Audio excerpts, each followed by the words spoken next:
Hello. This presentation was presented at the ASLA Summer Conference 2011 at the Library Symposium 2011. I hope that you will enjoy this and learn a little bit about Twitter. This is entitled, There is Only One Happiness in Life, to Tweet and to be Tweeted. A little bit about myself. My name is Nikki Robertson. I am a high school librarian at Auburn High School in Auburn, Alabama. I've been around for quite a while, have now 20 years of teaching experience under my belt, and I'm also a grandma of a precious baby boy.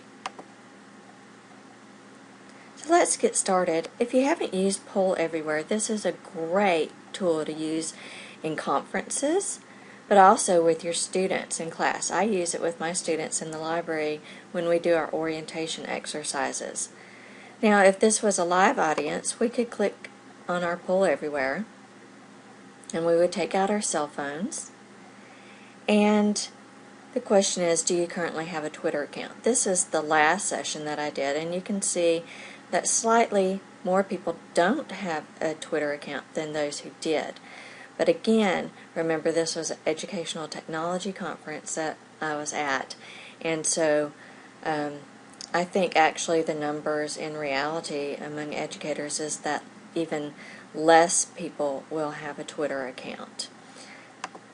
But if you haven't used Poll Everywhere, I encourage you to do so. And so that's just an example.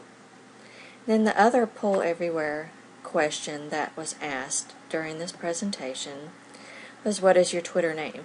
So this shows them that not only can they have a yes or no answer, but you can also have free texting where people can type in their own answers without a choice of yes, no, true, false, A, B, C, D. So that's another thing I like about Poll Everywhere, besides the fact that it's free. Free, easy, and it gets the students using their cell phones, which they have anyway, whether they're banned or not. So, let's go into what is Twitter. So let's take a look at what some people think Twitter is. I don't care if it was. I want to tweet it all. I tweet on my body. I tweet in the snow. I want you to retweet when I'm not online. We're all part of Twitter. I need to create a way to blog that is as random and incoherent as writing on a bathroom wall. Why? Because normal blogging is tedious and dumb and leads to fully formed ideas. People want to have narcissistic conversations with total strangers about the everyday minutia of their lives. Why not build them a service that does that? Twitter restricts you to only 140 words per post? Characters. 140 characters. They're saying that Twitter is nothing but a bunch of idiots and celebrities talking about what they had for breakfast. I know what it says. Is it true? The fail whale is showing up. What is the fail whale? Why do you always go limp when we have fights? If you put a TW in front of any word, it makes it infinitely cool. Check this out. Hey, can I get a Twisky? I didn't ask for twatter. If Twitter was as useless and as boring as they say, then somebody would have tweeted it. Your retweets could have seriously confused all of my followers. Our followers! You're being accused of intentionally dumbing down the internet Hashtag! and enabling individuals to annoy their friends without any consequences. Call 911! Do they have a Twitter? As for the charges, I would like to respond with the next public tweet. The baby just pooped. Hashtag turtle alert. I'm sorry? Yes, I don't understand. What you just said is completely idiotic. exactly. That's the point. We're all part of Twitter.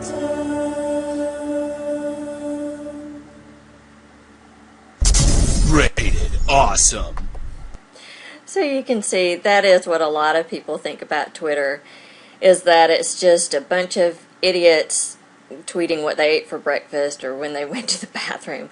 But actually, if you read and you look into Twitter, it is an awesome resource. In Malcolm Gladwell's book, Tipping Point, he talks about mavens who have an incredible amount of influence on others. And Twitter is one of these places that's full of mavens where you can connect with people who are on the cutting edge of everything that's going on in education and grow exponentially from it. Okay, let's talk about Twitter versus Facebook.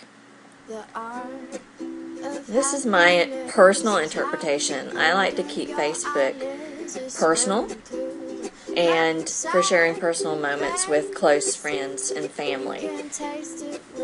Take a breath, you can hear it in complete silence, you can feel it sitting underneath the shade. The art of happiness, you grasp it when you least expect it's waiting there inside your radio. When you laugh and when you cry, when you look up at the sky, it's there. Don't be scared, you're doing fine. The art of happiness is how you make the best of it. The caterpillar is the butterfly. And then Twitter, I really like to use this for making my professional connections. It's where I do all my collaborating. These are people I definitely would connect with on Twitter if I were you. They are fantastic leaders and mentors. Feel your heartbeat in the hot heat. Feel the pavement under your feet. It's all there. Be aware. Be alive. Ooh, ooh, oh, oh, oh, oh, ooh, ooh, yeah, yeah, yeah.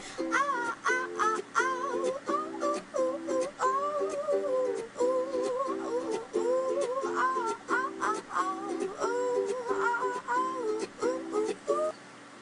So that's just my interpretation of how I use Facebook and Twitter.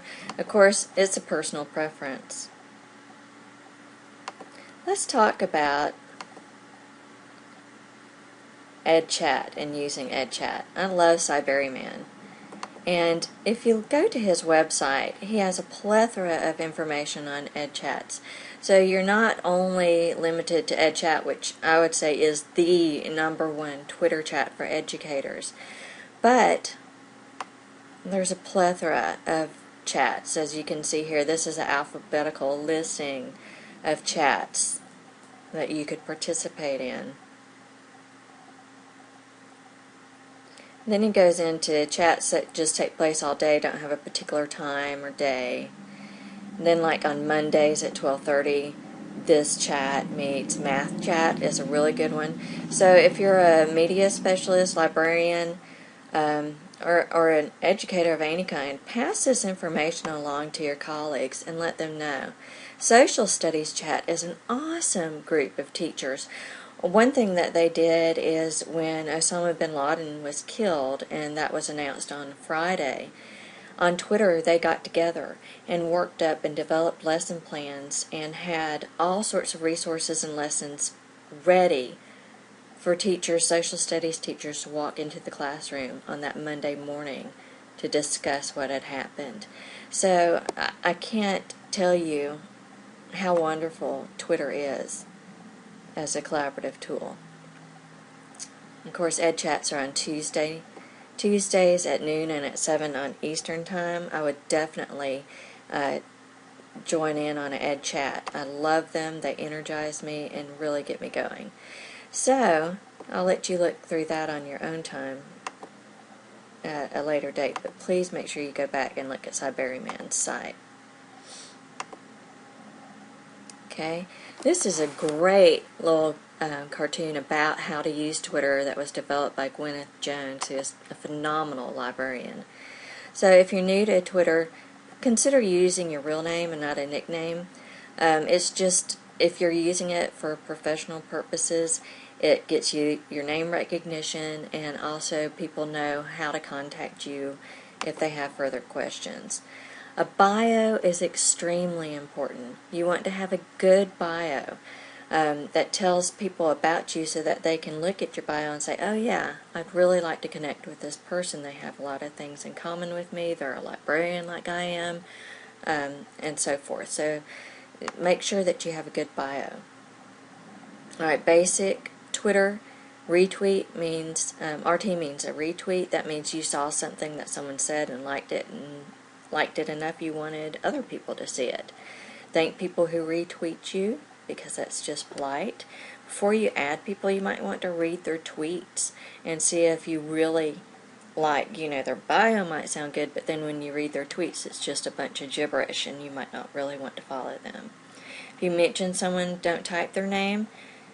Copy and paste their Twitter ID and make sure you have the @ symbol in front of it. Okay, like Gwyneth Jones, you would not just type Gwyneth Jones if you wanted to mention her. You have to put the @ symbol. That's that symbol above the number 2 on the keyboard. The hashtag symbol, or the number symbol, which is above the number 3 on your keyboard, creates an instant search filter. That's how you participate in Ed chats or any of the other chats. You would put the hashtag in front of the word Ed chat in order to do that. Okay, find someone you admire and then follow them, and then take a look at the people they follow to see if there's somebody on there that you might want to follow as well. Alright, again, this is how a typical Twitter feed may look. This is the person's name who is tweeting. This is what they have written. And here you can see this is a link that they've included in their tweet, so that not only can you see that they said, oh, this is linked to math games, flashcards, money sites, etc., but then you can actually click on that and it will take you to that site.